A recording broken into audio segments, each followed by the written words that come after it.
ఇప్పుడు present industry మొత్తం అనిల్ రావిపూడి వెనకాల పడుతుంది. హీరోలను, ప్రొడ్యూసర్లు. సో, చాలామంది ఆల్మోస్ట్ ఆల్ అడ్వాన్స్ ఇచ్చి కూర్చున్నారనమాట. పెద్ద పెద్ద ప్రొడ్యూసర్లు ఈ 'మైత్రి' అని, ఇంకోటని, ఇంకోటని.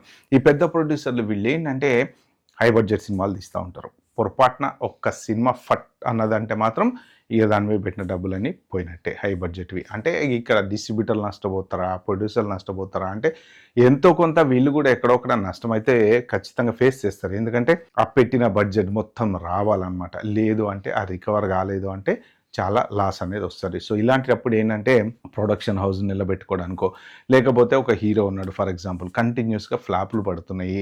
సో అలాంటి ఫ్లాపుల టైంలో ఒక మంచి హిట్ కావాలి. హిట్ కావాలంటే ఒక ఎంటర్టైన్మెంట్ కావాలి, ఒక ఫ్యామిలీ ఎంటర్టైనర్ కావాలి, కరెక్ట్గా నన్ను హ్యాండిల్ చేసేటువంటి డైరెక్టర్ కావాలి. అలాంటప్పుడు ఏంటంటే ఒక మంచి డైరెక్టర్ ఎత్తుకుంటారు అనమాట.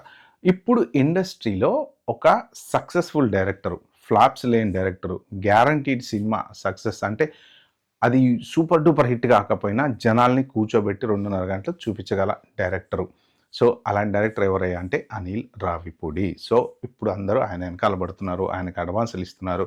సో ఇప్పుడు ప్రెజెంట్ అనిల్ రావిపూడి ఏంటంటే వెంకటేష్ కళ్యాణానికి సంబంధించినటువంటి సినిమా చేస్తున్నారు అనమాట. అది అయిపోయిన తర్వాత బాలకృష్ణ తోటి. సో అనిల్ రావిపూడి స్పెషాలిటీ ఏంటంటే చేసిన స్టోరీయే డబ్బా కొట్టుడు స్టోరీ లాగా మళ్ళీ చేయడు. సినిమాకి వేరియేషన్స్ చాలా ఉంటాయి. చూడండి 'సరిలేరు నీకెవరు' మహేష్ బాబుది. ఆర్మీకి సంబంధించినటువంటి క్యారెక్టర్ వచ్చేసి ఊర్లో ఉన్నటువంటి ప్రాబ్లమ్స్లో ఇరుక్కొని సో ఫ్రెండ్కి హెల్ప్ చేయడం కోసం వచ్చినటువంటి దాంట్లో మళ్ళీ కామెడీతో పాటు కొంత సినిమా ఎమోషన్ బ్యాక్డ్రాప్ ఇదంతా వస్తుంది కదా. అలాగే 'భగవంత్ కేసరి' చూడండి, అసలు ఏమైనా సంబంధం ఉందా ఆ స్టోరీకి ఈ స్టోరీకి? మళ్ళీ F2 చూడండి, F2 కంప్లీట్ డెడ్ కామెడీ అసలు.